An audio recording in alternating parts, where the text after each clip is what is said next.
Olá, queridos amigos do SEAC. Vamos dar sequência às nossas reflexões do AE, nosso atendimento espiritual.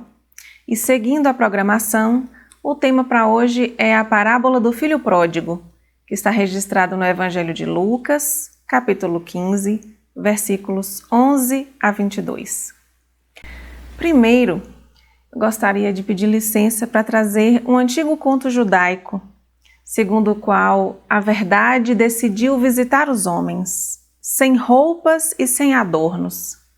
Todos que a viam viravam-lhe as costas, com vergonha e com medo, e ninguém lhe dava as boas-vindas. Um dia, desconsolada e triste, a verdade encontrou a parábola, que passeava alegremente, trajando uma elegante vestimenta. Verdade? Por que você está tão abatida? Perguntou a parábola. Ah, porque eu devo ser muito feia e antipática, respondeu a amargurada verdade. Que disparate, sorriu a parábola. Não é por isso que os homens evitam você. Vista alguma de minhas roupas e veja o que acontece. Então, a verdade colocou lindas vestes de parábola e passou a ser bem-vinda onde chegava.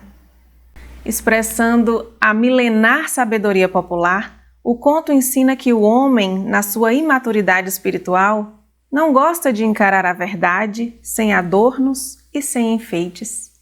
E Jesus, como profundo conhecedor de nossa alma, falou por parábolas para que as verdades que elas guardam fossem descobertas na medida que a humanidade amadurecesse. Não podemos deixar de destacar a grande contribuição da doutrina espírita para a compreensão das parábolas, porque trazendo os conceitos de imortalidade da alma, reencarnação, pluralidade dos mundos habitados, lei de causa e efeito, o Espiritismo amplia o nosso entendimento sobre as verdades trazidas por Jesus. Mas o maior desafio, sem dúvida nenhuma, é ao final da parábola perguntar: o que há de lição para mim? Vamos então ler a parábola do filho pródigo. Disse ainda: um certo homem tinha 2 filhos. O mais jovem disse ao pai: Pai, dá-me a parte da fazenda que me pertence. E ele repartiu por eles a fazenda. E poucos dias depois, o filho mais novo, ajuntando tudo, partiu para uma terra longínqua, e ali desperdiçou a sua fazenda numa vida devassa. E havendo ele gastado tudo, houve naquela terra uma grande fome, e começou a padecer necessidades. E foi, e chegou-se a um dos cidadãos daquela terra, o qual o mandou para seus campos a apacentar porcos, e desejava encher o seu estômago com as bolotas que os porcos comiam, e ninguém lhe dava nada. E caindo em si, disse: Quantos trabalhadores de meu pai têm abundância de pão, e eu aqui pereço de fome. Levantar-me-ei e irei ter com meu pai, e dir-lhe-ei: Pai, pequei contra o céu e contra ti. Já não sou digno de ser chamado teu filho. Faze-me como um de teus trabalhadores. Partiu então e foi ao encontro de seu pai. Ele ainda estava ao longe, quando seu pai o viu, e se moveu de íntima compaixão, e correndo, lançou-se-lhe ao pescoço e o beijou. E o filho lhe disse: Pai, pequei contra o céu e contra ti, e já não sou digno de ser chamado teu filho. Mas o pai disse aos seus servos: Trazei depressa a melhor roupa, e revesti-o, e ponde-lhe um anel no dedo e sandálias nos pés. E trazei o bezerro cevado, e matai-o, e comamos e alegremo-nos, porque este meu filho estava morto e reviveu, estava perdido e foi reencontrado. E começaram a alegrar-se. E o seu filho mais velho estava no campo, e quando veio e chegou perto de casa, ouviu a música e as danças. E chamando um dos servos, perguntou-lhe que era aquilo. E ele lhe disse: É teu irmão que voltou, e teu pai matou o bezerro cevado, porque o recebeu são e salvo. Mas ele se indignou e não queria entrar. Seu pai saiu para suplicar-lhe, mas, respondendo ele, disse ao pai: Eis que te sirvo há tantos anos, sem nunca transgredir o teu mandamento, e nunca me deste um cabrito para alegrar-me com os meus amigos. Contudo, veio esse teu filho, que desperdiçou a tua fazenda com as meretrizes, e para ele matas o novilho cevado. E ele lhe disse: Filho, tu estás sempre comigo, e todas as minhas coisas são tuas. Mas era justo alegrarmos-nos e regozijarmos-nos, porque este teu irmão estava morto e reviveu. Tinha se perdido e foi achado. Primeiro, gostaria de trazer o significado da palavra pródigo, que é o de esbanjador, gastador, perdulário. O foco acaba sendo apenas o filho pródigo, mas logo no início da parábola nós temos a informação de que o homem tinha 2 filhos. Esse outro filho, para muitos de nós, passa praticamente despercebido. Essa parábola vem nos falar do autoencontro, do encontro da criatura com a sua própria essência e, por consequência, com o próprio Criador. Quando cai em si, lembra-se de que na casa do Pai, nem os empregados eram tratados como ele vinha sendo tratado. Ele retorna então pedindo abrigo, mas pede que seja recebido como um empregado do Pai e não com os privilégios de filho. E o irmão mais velho se mostra enciumado, tomado de inveja pelas regalias que o pai estava concedendo ao seu irmão mais novo, que, segundo o seu ponto de vista, não era merecedor. O filho mais velho tinha apenas a aparência de dedicação. Tudo indica que ele permaneceu com o pai por obrigação e não por escolha livre do seu coração. Perceberam que na narração de Jesus, esse filho mais velho fica nas imediações da casa do pai, mas ele não adentra? Perceberam isso? Ou seja, há apenas uma aparência de comunhão com o pai. Esse filho mais velho se coloca na posição de vítima, dizendo que sempre serviu ao pai, mas este nunca matou um cabrito sequer para ele comer com os amigos. E quantas vezes nós recebemos muito, mas dizemos que o pai não nos dá nada, nem um cabrito? Nós usufruímos de maneira automática de muitas bênçãos e nem sempre nós as valorizamos. Temos saúde, casa, comida, família, trabalho, andamos com as nossas próprias pernas, temos a visão para enxergar a exuberância das cores, temos o olfato para sentir o perfume das flores, temos braços, mãos e inteligência que nos servem ao trabalho, respiramos, temos voz para nos comunicarmos de forma clara com quem precisarmos, mas ainda assim, dizemos que não recebemos nem um cabrito. E nesse contexto do filho mais velho, se ele é uma vítima, quem é o algoz? Ou seja, quem faz dele uma vítima? O pai? Quantas vezes nós também nos comportamos assim, amigos? Pensando, por que Deus está me fazendo passar por isso? Eu sou uma pessoa de bom coração, não mereço essa provação de Deus. O filho mais velho permaneceu em casa, pensando em uma recompensa. Mas, na verdade, a comunhão com o Pai Celestial deve ser espontânea e não o resultado de uma barganha. Eu faço isso e, em troca, Deus me dá uma vida de facilidades.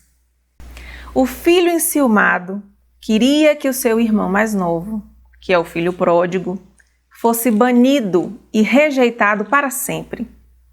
Ele crê que a fonte do seu sofrimento são o pai e o irmão mais novo, sem compreender que, na verdade, são todos os seus sentimentos mal elaborados e equivocados, frutos do desamor. Isso porque o que é verdadeiramente puro não condena o impuro. Na narrativa de Jesus, o pai diz: Filho, tu sempre estás comigo e todas as minhas coisas são tuas. Como nos diz Joana de Ângeles, nós somos herdeiros do universo. Tanto o filho mais velho quanto o filho mais novo são símbolos da humanidade. São herdeiros do pai. Mas o filho mais velho não vê justiça na compaixão. Ocorre que Deus nos convida a refletir sobre a sua justiça, que é de amor, compaixão e misericórdia. A justiça do Pai é feita de grandeza e não de mesquinhez. Seguindo nas reflexões da parábola, podemos compreender, por outro lado, o filho mais moço como sendo o menos experiente, com menor capacidade de discernimento. De acordo com a história, o filho mais novo se apropria de seus bens e vai para uma terra longínqua. Essa terra distante representa o afastamento da casa do Pai, da nossa essência divina, dos ideais de espiritualidade. É interessante perceber que o pai não tenta impedir o filho mais moço de sair pelo mundo, mas também não incentiva esse filho a sair pelo mundo. Ou seja, o pai respeita a decisão e esse filho escolhe ir viver para gozar a vida, pensando unicamente no seu bem-estar imediato, sem pesar as consequências. Com isso, o filho mais novo se afastou também dos benefícios que tinha por estar próximo do pai. Ou seja, desperdiçou recursos espirituais de que ele poderia dispor, caso escolhesse viver em comunhão com o Senhor. Mas o pai sabe que toda experiência resulta em aprendizado para os seus filhos. A parábola nos conta que, havendo gastado tudo, houve naquela terra distante uma grande fome e começou a padecer necessidade. O detalhe, amigos, é que essa fome aqui já não é de pão. É fome de tudo o que existe na casa do Pai. E é isso que acontece com muitos de nós. Utilizamos nossa energia vital para obter os prazeres de toda ordem, distantes do essencial. É claro que iremos entrar em um estado de carência de energia, que pode resultar inclusive em doenças físicas. Aliás, nossas doenças têm íntima relação com a nossa desnutrição espiritual. Todo abuso acaba resultando em uma carência. E prosseguindo na parábola, temos a informação de que o filho mais moço chegou até um dos cidadãos daquela terra distante, o qual o mandou para os campos apacentar os porcos. E aqui uma sutileza: o porco era tido como um animal imundo, tanto que Moisés proibiu que ele fosse consumido, porque naquela época eles eram cuidados de uma forma muito rudimentar e por isso transmitiam ainda muitas doenças. Portanto, o que haveria de mais repugnante para um judeu fazer? Cuidar dos porcos. Este é o símbolo do início da derrocada do filho moço. Algo repugnante e humilhante. E a parábola vai além. No auge da carência, diz que esse filho pródigo desejava encher o seu estômago com o que os porcos comiam, mas nem isso ele tinha. Ou seja, ele já estava realizando um trabalho indigno e nem a comida desses porcos impuros ele tinha para comer. A princípio, pode parecer até ilógica essa parte, porque ninguém trabalha sem comer. Mas Jesus se referia à fome que ninguém, de fora para dentro, pode saciar. É a fome espiritual, a fome de amor. Ninguém de fora poderia matar essa fome. A essa altura da história, o filho pródigo, então, percebe a sua imensa carência, mas ele se lembra da abundância que existe lá na casa do Pai. E aqui nós destacamos que as leis divinas estão gravadas onde?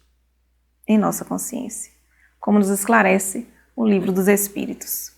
E o filho então pensa: levantar-me-ei e irei ter com o meu pai. Ou seja, ele toma uma decisão e transforma essa decisão em atitude. Dir-lhe-ei: Pai, pequei contra o céu e contra ti. Ou seja, me desviei do caminho reto. Neste momento da narrativa, em um ato de humildade, o filho pródigo diz: já não sou digno de ser chamado teu filho. Faze-me como um de teus trabalhadores. E aqui, ao solicitar trabalho ao pai, ele está humildemente solicitando reabilitação. E levantando-se, foi para o pai. Ou seja, ele pensou, idealizou e realmente fez aquilo que ele idealizou. Muitos de nós paramos ainda no campo das ideias. Planejamos, mas não agimos. Dizemos que vamos fazer algo, mas não fazemos. E na nossa falta de vontade nós dizemos: qualquer hora dessas eu começo. Mas qualquer hora dessas é uma hora que não existe no relógio. Qualquer dia desses eu começo, mas qualquer dia desses não existe no calendário da vida. Então, precisamos ter firmeza naquilo que escolhemos fazer. E avançando na parábola, temos um dos versos mais bonitos, que nos diz assim: estava ainda longe quando seu pai o viu, e movido de íntima compaixão, correu-lhe ao encontro, lançou-se-lhe ao pescoço e o beijou. Vejamos como o pai o tratou. Jesus nos ensinou que Deus é amor. O Criador sabe que todos os nossos equívocos são transitórios e Ele se compadece de nós. Nenhum de nós é indigno de amor, mesmo quando praticamos indignidades. Deus sempre irá acolher o filho sincero em busca de reabilitação. E o filho, quando encontra o pai, realmente consegue falar o que tinha planejado antes. Pai, pequei contra o céu e contra ti. Já não sou digno de ser chamado teu filho.